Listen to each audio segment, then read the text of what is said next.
So, I am honestly kind of baffled by the fact that Dungeons and Dragons Honor Among Thieves did so poorly in the box office. It didn't do great to my knowledge, and that really kind of surprises me. Like, it hasn't really become like a super popular, like, classic movie or anything.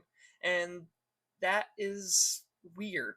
Um, that said, the people in charge of Dungeons and Dragons, the franchise, at the moment, they sort of have an issue with public relations in that they always seem to do the exact opposite of what their like friends and fans want them to do. So there was probably a bit of like ill will there, and maybe the people who the movie was targeted for didn't really want to bother with the company's bullcrap. Um, but Honor Among Thieves, divorced from the persistent bullcrap of its parent company, it is a good movie, I think, and I'm kind of tired of pretending like it wasn't. It was a very good, very decent story about love and loss and sort of adventure. Right? It's first and foremost kind of like a heist movie set in a fantasy world. And it's got all sorts of good references to the game Dungeons and Dragons, and minus a few off bits here and there. They don't get the rules quite right because it's a movie and not a tabletop role playing game.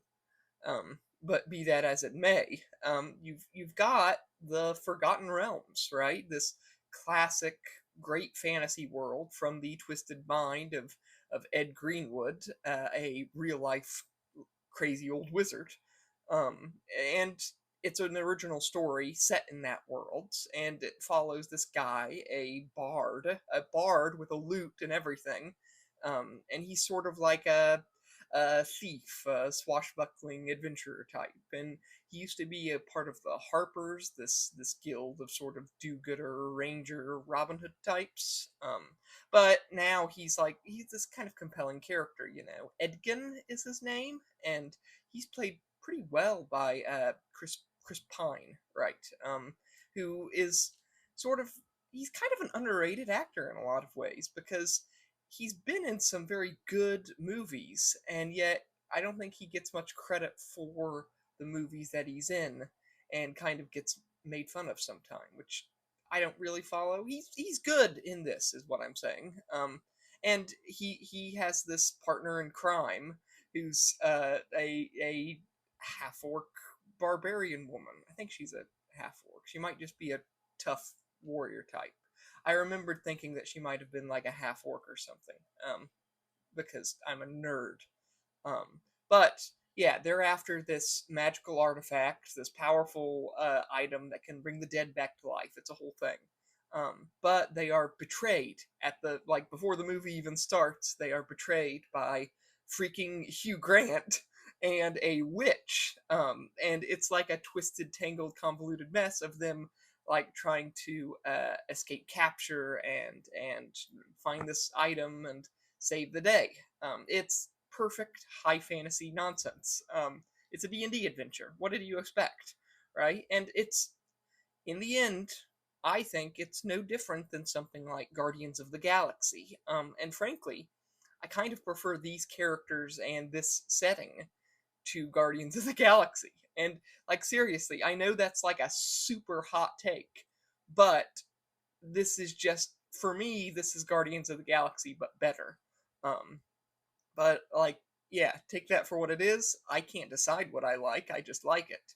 Um but yeah, and like Edgin, he winds up recruiting like there's this bumbling sorcerer and a suspiciously capable like shape-shifting druid, a druid who is awesome by the way, and a, the character has some kind of weird development choices, but it's not a terrible arc overall. If a bit like it sort of starts out as kind of a one-dimensional, just there to help out character, but yeah, the druid is cool, and the sorcerer is fun because he's like he has this tenuous connection to like the greatest wizard ever in that world, and he's trying to live up to that reputation. And surprisingly, it's kind of hard to be the very best at something without like 1,000 years of experience. So yeah, um, Hugh Grant, by the way, is just phenomenal as like kind of the main villain, kind of the secondary antagonist. He's very charming in this, and this kind of cunning, dangerous, like roguish, thieving rapscallion type, and yet he's also super hot-headed and like arrogant and kind of buffoonish at times. And and the character's name is Forge Fitzwilliam, which is like that's the best name he could have had. That character could possibly have had. It's very evocative of that like taking himself very seriously, and yet it's slightly funny in a way. So yeah. And the main villain of this, if he isn't the main villain, then the main villain is the Red Witch, who is a very terrifying character. She's like uh, kind of an in an underrated movie. She is an underrated character because she's like this like very powerful, horrible lich who's all kinds of ooky spooky and just really well above the main group's pay grade. Like there's no way without cheating they can take her out. And that's fun. And also Dritz Duerden, the incredibly cool, hyper-skilled Dark Elf Ranger of Icewind Dale fame, is not in this movie.